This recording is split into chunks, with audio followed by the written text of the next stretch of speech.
My queer story is a very interesting one because I've always been okay with loving who I love, and it's more so pan at this point. But from being okay, I had to not be okay.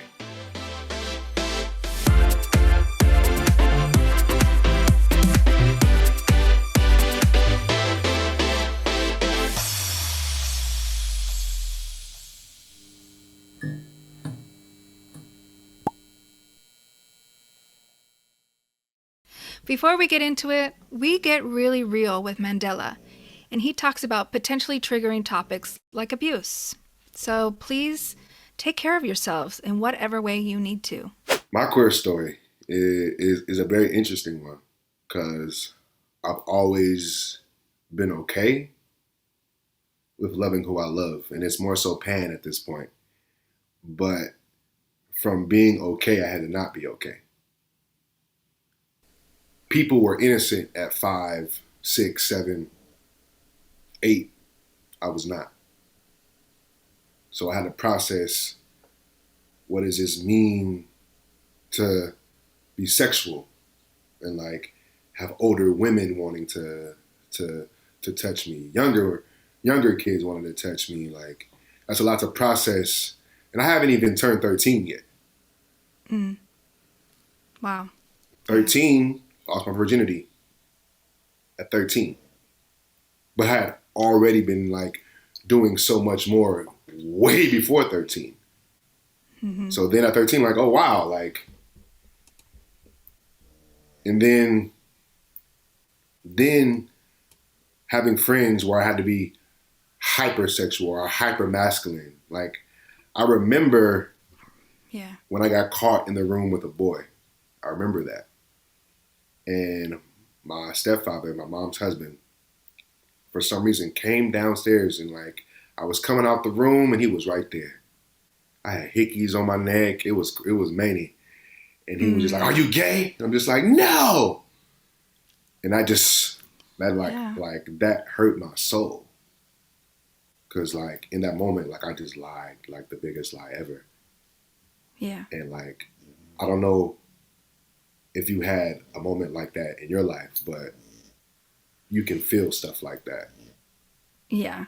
And like then, it's beyond words. It's right. beyond words. And you don't always know how to use language to identify. Like you're saying, you are saying that you love who you love, and to be judged, and to be, and to come almost be outed right before you're ready to talk about that. It's very personal. Oh, I'm not even done.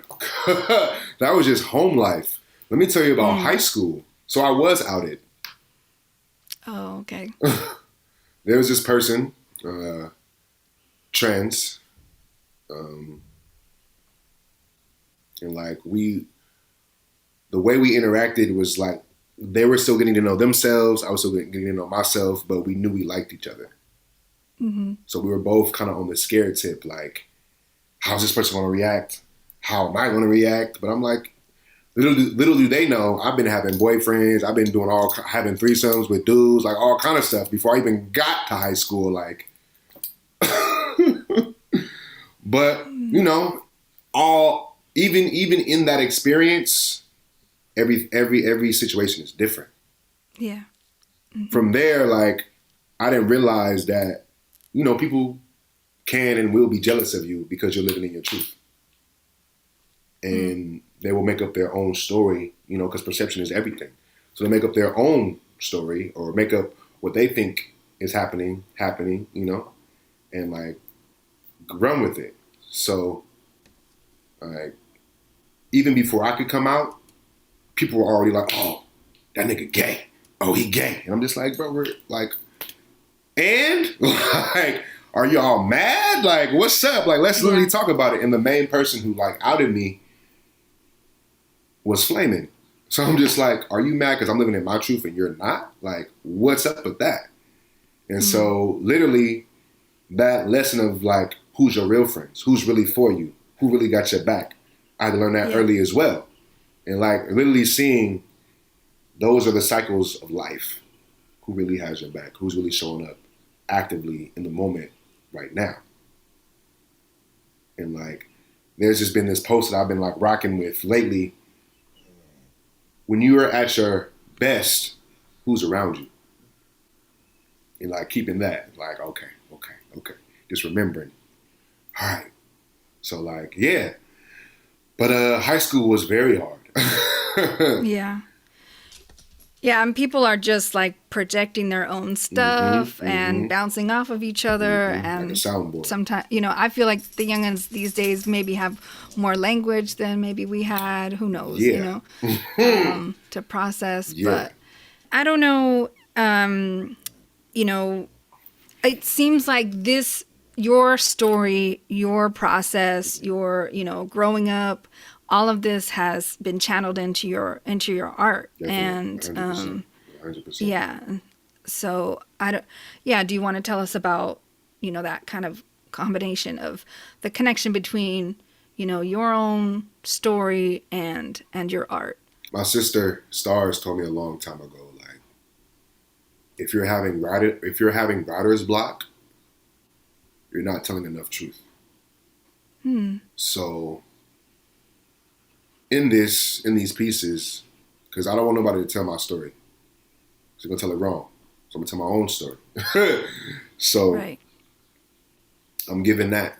And it's freeing to have this outlet of poetry, of writing words, of spoken word, That's all I've ever wanted, was to be able to tell my stories and be able to help others heal through my own vulnerability. And showing that being vulnerable can be a strength. And learning how to be vulnerable. Because, like, I'm in a position of learning too. Like, I don't have the answers. I just have what I've been doing thus far. I don't want to grow up. I'm a live and queer kid. We're here in queer, on live and queer. We're even in Madrid. Hey Madrid. I'm gonna subscribe. I'm a live and queer kid. Like and share and like. It'll flip your lid. From dykes to gays to transgender plays. It's the bestest queer show there is. Gee whiz. I don't wanna grow up. Cause baby, if I did, I couldn't be a live and queer kid. More queers, more bis. Oh my! I wanna be a live and queer kid. Hey.